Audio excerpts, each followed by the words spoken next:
Hey everybody, it's Brian here with Engadget. We are here taking a look at the Vox from Kobo. This is the company's first venture into the tablet space. It's a full-color 7-inch touchscreen tablet, probably best described as a direct competitor for the Kindle Fire and the Nook tablet. It's got this 7-inch screen right here, and as you can tell, just taking a quick look at it, it looks an awful lot like the Kindle Fire and the BlackBerry Playbook, for that matter. A few subtle distinctions between this and the Fire. Number one, the fact that you've got these touch buttons down there. You've got a home button, menu button, and back.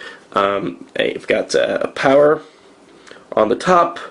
There's a little light up there to let you know that everything's on and working.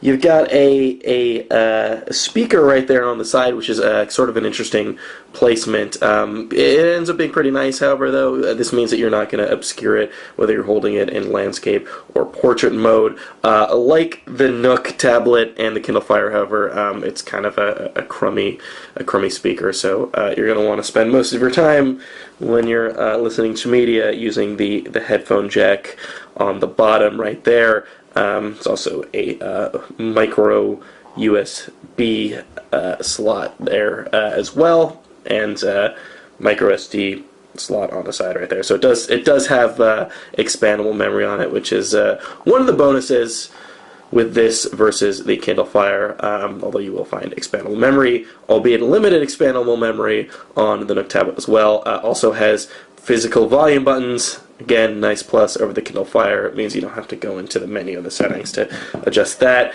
Other physical difference, it's got this quilted back right there. It's kind of a trademark of Kobo's.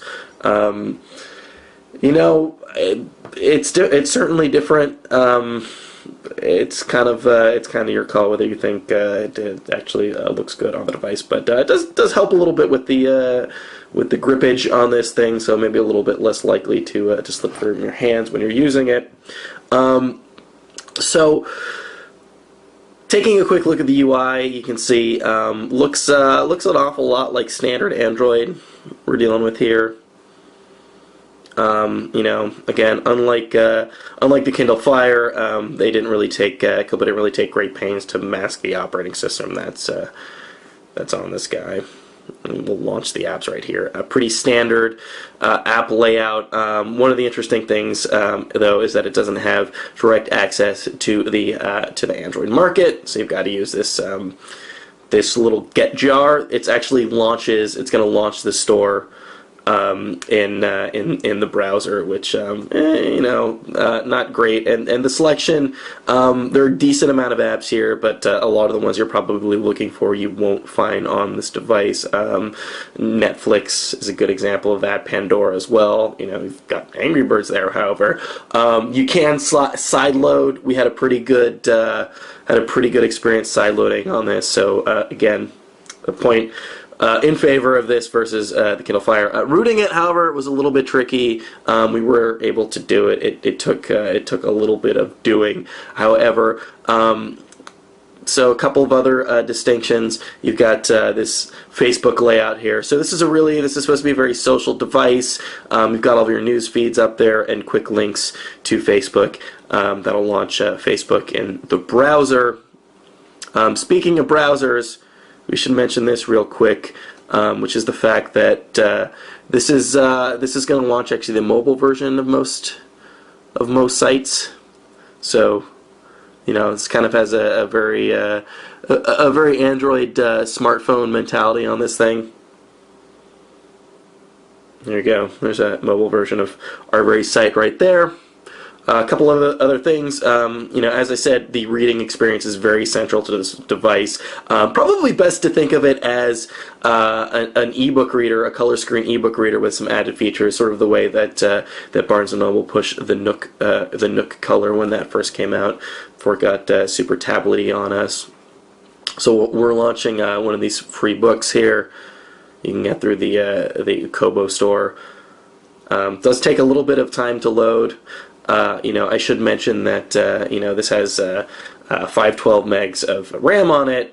and it's got an 800 megahertz processor, so it's a bit slower than both the Kindle Fire and the Nook tablet, especially than the Nook tablet. It really does feel like in a lot of cases that we're dealing with kind of last generation hardware on this device. So there are social features. You can sort of see them down there. You can use this actually to add comments to a page, or you can actually like it on Facebook. So this is the future of reading right there, is Facebook functionality built into the actual pages. Let's get out of there. That's how you select text on this thing. Okay, social reading.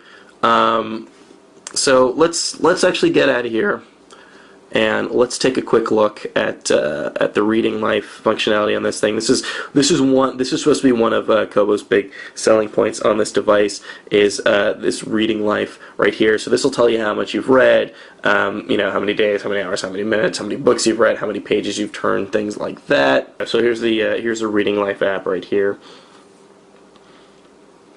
It's a nice, you know, it's nice for people who, you know, like to keep track of what they're reading and like to brag about it with people. They've got all sorts of trophies here, different things you can win. There's a Facebook one if you do happen to share this thing over Facebook.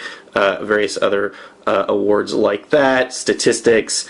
You know, kind of cool, but again, not really nothing really setting this apart too much from a lot of other Android tablets. It's $199. It's a pretty good deal. Can't really recommend this device. However, battery life was somewhere in the neighborhood of just under 5 hours. There's not a lot of selling points of this device versus, say, the Kindle Fire, which is priced the same, or the Nook tablet. So unless you're really kind of hooked into that Kobo ecosystem already, might want to hold off on purchasing this device.